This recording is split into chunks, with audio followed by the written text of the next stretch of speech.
Assalamualaikum warahmatullahi wabarakatuh. Perkenalkan, kami dari kelompok 5 yang beranggotakan saya Elsa sebagai moderator dan teman-teman saya Dinda Asti, Syifa, Melisa, Kanza, dan juga Iksan. Di sini kami akan membahas kesenjangan ekonomi dalam masyarakat di Indonesia. Tahu gak sih, di Indonesia tuh ternyata masih banyak banget orang yang hidupnya jauh dari kata cukup. Di satu sisi, ada yang bisa liburan ke luar negeri tiap bulan, tapi di sisi lain ada juga yang buat makan aja susah. Jadi sebelum masuk ke materi, kita harus tahu apa makna dari kesenjangan ekonomi itu sendiri. Nah, maknanya akan disampaikan oleh Kanza. Pengertian kesenjangan ekonomi. Kesenjangan ekonomi adalah suatu kondisi di mana terdapat perbedaan yang mencolok dalam distribusi pendapatan, kekayaan, dan akses terhadap sumber daya ekonomi di antara kelompok masyarakat.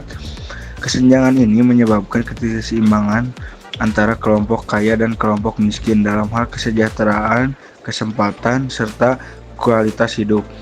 Kesenjangan ekonomi dapat terjadi antar individu, kelompok masyarakat, atau antar wilayah dalam suatu negara.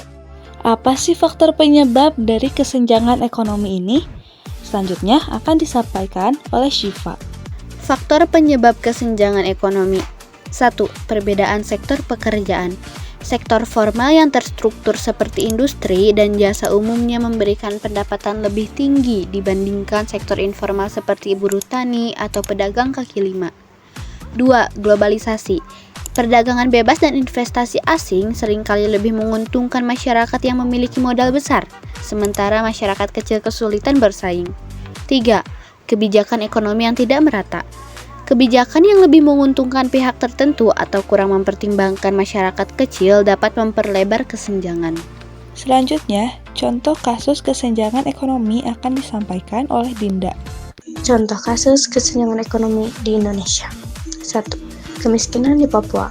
Meskipun memiliki sumber daya alam yang melimpah, Papua masih memiliki tingkat kemiskinan yang tinggi karena terbatasnya akses pendidikan, kesehatan, dan infrastruktur. 2. Perbedaan pendapatan di Jakarta. Ibu kota Jakarta memiliki kesenjangan yang nyata antara masyarakat berpenghasilan tinggi yang tinggal di kawasan elit dengan masyarakat berpenghasilan rendah yang tinggal di daerah kumuh seperti Kampung Pulo dan Tanah Abang. 3. Perbedaan akses pendidikan di daerah terpencil. Di wilayah seperti Nusa Tenggara Timur dan Papua, banyak masyarakat yang tidak bisa mengakses pendidikan yang layak karena fasilitas yang terbatas dan jauhnya jarak ke sekolah. Lalu apa sih dampak yang akan diperoleh dan upaya yang harus kita lakukan dalam kesenjangan ekonomi ini? Materi ini akan disampaikan oleh Iksan dan Melisa. Dampak kesenjangan ekonomi. 1. Munculnya kemiskinan struktural. Kesenjangan ekonomi yang terus berlangsung menyebabkan kelompok masyarakat miskin sulit untuk memperbaiki taraf hidupnya. 2. Ketidakstabilan sosial. Perbedaan kesejahteraan yang mencolok dapat memicu konflik sosial, kriminalitas, dan keresahan masyarakat. 3. Kurangnya produktivitas nasional.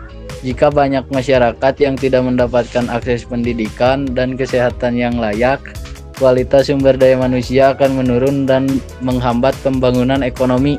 Upaya mengatasi kesenjangan ekonomi. 1. Pemerataan pembangunan. Mempercepat pembangunan di daerah-daerah terpencil melalui infrastruktur, pendidikan, dan kesehatan. 2. Kebijakan ekonomi inklusif. Memberikan akses yang lebih besar bagi masyarakat miskin untuk mendapatkan pekerjaan yang layak dan bantuan sosial yang tepat sasaran. 3. Peningkatan akses pendidikan dan kesehatan. Membangun fasilitas pendidikan dan kesehatan di daerah terpencil untuk memperbaiki kualitas hidup masyarakat. Nah, jadi sekian materi yang dapat kami sampaikan. Kami dari kelompok 5 izin pamit undur diri.